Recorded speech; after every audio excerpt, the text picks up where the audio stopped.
Hello, and welcome back to the Wicked Authors.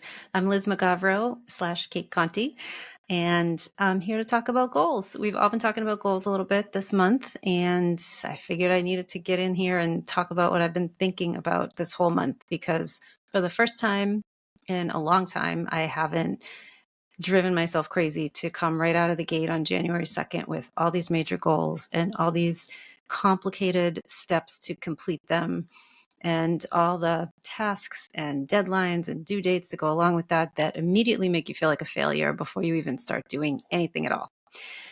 So when I've talked about goals in the past, it's usually how to achieve them, right? And of course, how to set them, because you have to set something in order to achieve something. And I've talked about them in the usual way. So choosing the goals that feel big enough, the goals that scare you, how to actually take the steps that will help you accomplish them, the concept of breaking them down and spending just a few minutes a day making progress. All of these things are valid. All of these things make sense. All of these things we need to be reminded of for sure. But I've also probably talked about these goals in a frenzy of those January feelings, that almost maniacal desire to start the year off right and identify these major goals, and then like pretty much instantly feeling bad about myself because I already feel like I'm behind for some crazy reason. So I think I've developed a poor relationship with the idea of goals. In my mind, they've always been something that I have to create and track, or I'm not organized. They have to be lofty, or I'm a slacker. They also have to be something that I am never not in pursuit of. So if I reach a goal, I darn well better have another one in progress or ready to jump right into. Forget celebrating the one I just completed. There's surely no time for that. So I could do a lot of psychoanalysis on why I'm like this. And trust me, I already have, but I'll spare you that. I'm just going to talk about how I've been trying to think about goals now, this minute, this year. So heading into 2025, I do have a couple of big ones, and I'm going to tell you about them here so I can hold myself accountable. So the first is writing a book that's going to level up my career.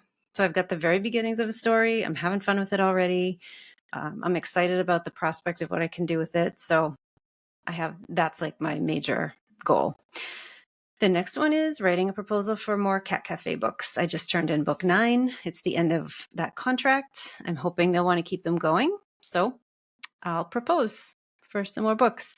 And so if this goal is successful, then I'll have another book to write this year. So that will definitely change things. But from the high level of where, I just have to write the proposal at this point, I'm just going to stick with that. So the third goal is to focus more on my own writing, which I know sounds weird when you're talking to a writer, but I'll explain.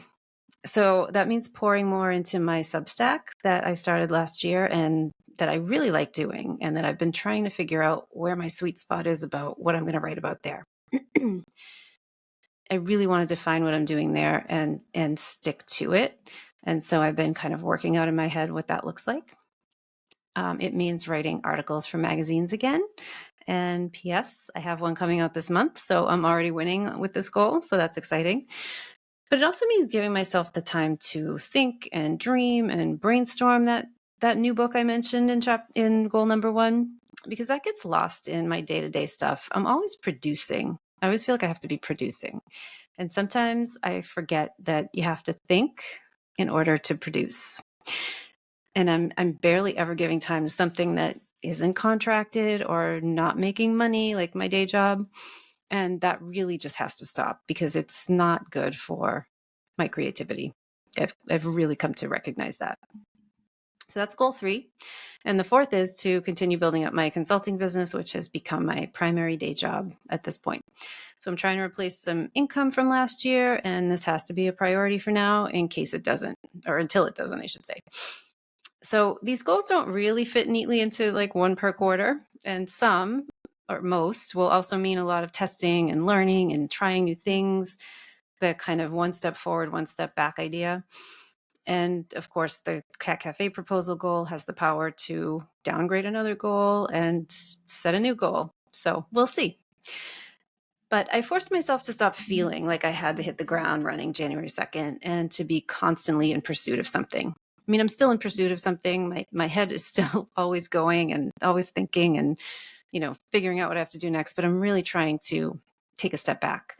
I've spent some time this month just tuning into my intuition, to what I'm feeling, thinking about all the things I've been trying to do simultaneously, which is a lot, and it means you're diluting things and you're not getting certain priorities prioritized, if that makes sense. And then just making some decisions about what needs to fall away and what needs to really be prioritized. And I'm also going to be open to changing my mind about that. So what it is this week, it might change. So I'm still going to have schedules. I'm still going to give myself deadlines for the things that aren't on someone else's deadline. And I've started working out weekly calendar schedule sessions that divide things up by the hours I want to spend on something or the hours I need to spend on something, and working through that based on how many hours of work I actually want to do each week. That's all fine. It's all going to be good. It's what needs to be done to get things done. But it also can't feel so strict that I feel constrained and, quite frankly, as miserable as I did when I was living my life pretty much entirely on other people's schedules in a high demand job. So that leads me to my final and most important goal for 2025, being open to possibilities. So this one is maybe the most critical one for me, that leaving space for something that I may not have even imagined. I've never been good at that. Never really lived like that. And I've come to regret it in recent years. Like, I really feel like I've been missing out on things by not staying open. The other morning, I picked up one of my Mary Oliver poetry books and opened up to a random page. And the poem that was on that page was called If I Had a Boat. And there's a line in there that just jumped out at me. It said, "What kind of life is it always to plan and do, to promise and finish, to wish for the near and the safe?" And that made me think of how I've always approached not just goals, but life. I've always wished for big things, but secretly craved the near and the safe and just kind of stayed on the path to getting those things. And I've always planned, I've always done, I've always promised and finished, but mostly for other people in a really safe job, in a safe way. And I'm using quotes on safe because most jobs aren't safe, even though we delude ourselves into thinking they are. So this year, I want to do for me. As a writer, I want to spend more time writing. I want to see where that writing leads. And I'll still plan and do all the things, but I'll also be open to the possibilities. So that's how I'm looking at goals this year. I hope it's helpful. I hope you find some inspiration to look at your goals side by side with possibilities. And I hope you have an amazing 2025.